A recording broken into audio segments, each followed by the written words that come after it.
Hello friends, नमस्कार। कैसे हैं आप? तो आज 2 अक्टूबर है, हमारा राष्ट्रीय पर्व है ये। और गांधी जयंती है, साथ ही लाल बहादुर शास्त्री जी की भी जयंती है।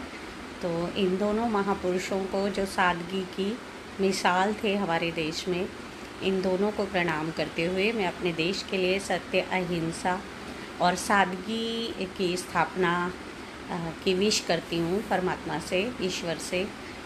तो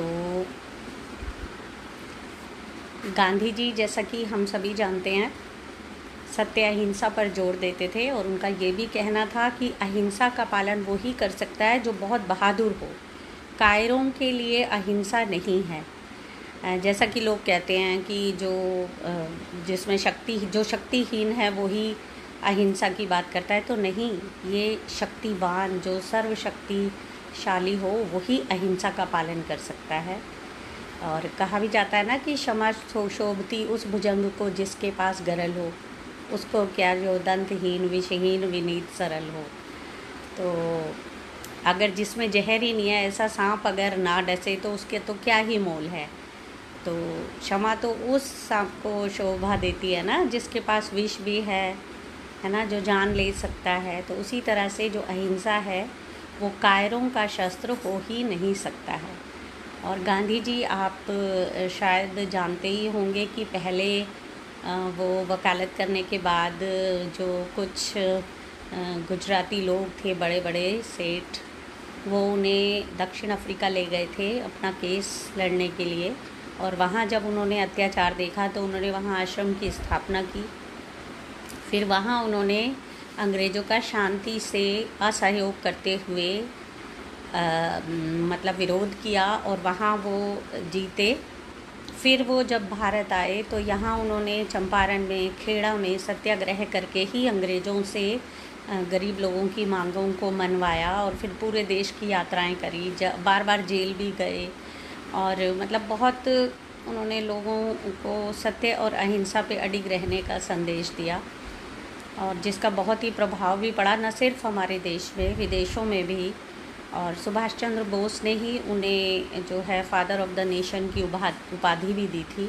बापू कहा था उन्हें, जब उन्होंने अपने सेना आज़ाद हिंद फौज बनाई थी तो उन्होंने रेडियो से संदेश देते हुए उनको बापू कह के जो है ना संबोधित किया था। तो तभी से उनको बापू कहा जाता है। ऐसा कोई मतलब संवैधानिक दर्जा उनको बापू का नहीं दिया गया है, लेकिन बापू क्योंकि बोस जी ने, सुभाष चंद्र बोस जी ने कहा था तो उन्हें बापू कहा जाता है। और वो कहते थे कि चरखा चलाने पे जोर देते थे, स्वदेशी पे जोर देते थे, और वो कहते थे आत्मनिर्भर होने चाहिए हमारे गाँव। अगर गांव हमारे देश की इकाई, अगर गांव आत्मनिर्भर होंगे, अर्थव्यवस्था को संभाल पाएंगे अपनी, तो देश भी आत्मनिर्भर बनेगा। तो कुछ लोग ऐसा उनकी आलोचना करते हैं कि वो विज्ञान के खिलाफ थे। वो थे, हाँ थे, लेकिन उसका एक कारण है कि उस समय की जो स्थितियां थी, देश गुलाम था और अंग्रेज़ बाहर से चीज़ें लाके, यहाँ तैयार कपड़े लाके, माल लाके बेचते थे। तो हमारे यहाँ के जो धंधे थे वो चौपट हो गए थे। हमारे यहाँ की फैक्ट्रियाँ बंद हो गई थी। जो कपड़ा बनाने के बुनकर थे वो मतलब रोज़गार उनका समाप्त हो रहा था। तो उस स्थिति को देखते हुए उन्हें विज्ञान से नफ़रत होना स्वाभाविक है। नफ़रत नहीं मैं कहूँगी इसे, लेकिन हाँ, वो इसीलिए विरोधी थे कि देश में संसाधनों की जो है ना मतलब कमी होती जा रही है, मतलब रोज़गार की कमी होती जा रही है मशीनों की वजह से। तो वो मशीनों के खिलाफ थे। मुझे नहीं लगता कि आज की डेट में अगर गांधी जी होते तो वो मशीनों का या विज्ञान का विरोध करते। उस समय की ज़रूरत थी वो, इसलिए उन्होंने उसका विरोध किया था। तो हम सभी को उनके पद चिन्हों पे चलना चाहिए। और गॉडसे जैसे लोगों की मैं निंदा करती हूँ। गॉडसे को जो लोग जिंदाबाद कहते हैं, मैं उनकी भी निंदा करती हूँ, क्योंकि एक व्यक्ति जिसने आधी धोती इसलिए स्वीकार की पहननी, जो बहुत बड़ा वकील था, जिसके लिए कोई मुश्किल नहीं था एक आराम का जीवन जीना, लेकिन उसने आधी धोती, पूरी धोती भी नहीं, उसने आधी धोती धारण की कि मेरे देश में गरीबी है तो मुझे कोई हक नहीं है कपड़े को मतलब वो करने का। वो एक जगह गए थे जहाँ कि वो एक महिला से मिलना चाहते थे और उसकी पुत्री से, तो वो दोनों नहीं आ रही थी एक साथ मिलने। और उन्होंने इसका कारण पूछा तो पता चला कि एक ही धोती उनके पास है, और जब वो माँ पहनती थी तो बेटी अंदर रहती थी झोंपड़ी में, और जब बेटी पहन के बाहर आती थी तो माँ अंदर रहती थी। इस स्थिति को देखते हुए उन्होंने आधी धोती को पहनना स्वीकार किया था। और ऐसी अनेक कथाएं हैं उनके विषय में, मैं सुनाने लगूंगी तो पता नहीं कितनी लंबी वीडियो बन जाएगी। लेकिन गांधी जी निस्संदेह अनुकरणीय हैं। उनके जो सत्य अहिंसा के सिद्धांत हैं उनका कोई तोड़ नहीं है, किसी के पास नहीं है।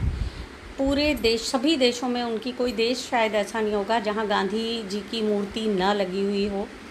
तो जिस महात्मा को, और वो सच में महात्मा थे, क्योंकि त्याग और जो मतलब उन्होंने अपने बच्चों तक पे ध्यान नहीं दिया देश की वजह से।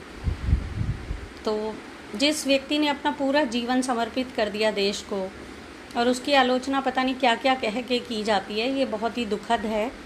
और ये मैं कहूँगी कि बुद्धिहीनता है उन लोगों की जो गांधी को गालियाँ देते हैं और एक तरह से उनकी निंदा करते हैं। तो मैं तो सैल्यूट करती हूँ गांधी जी को। मेरे लिए तो वो हमेशा महात्मा हैं, महात्मा थे और महात्मा ही रहेंगे। तो थैंक यू, मिलते हैं। सोचिएगा, अभी पता लगाइए गांधी जी के बारे में, पढ़िए गांधी जी की किताबें पढ़िए आप। Thank you.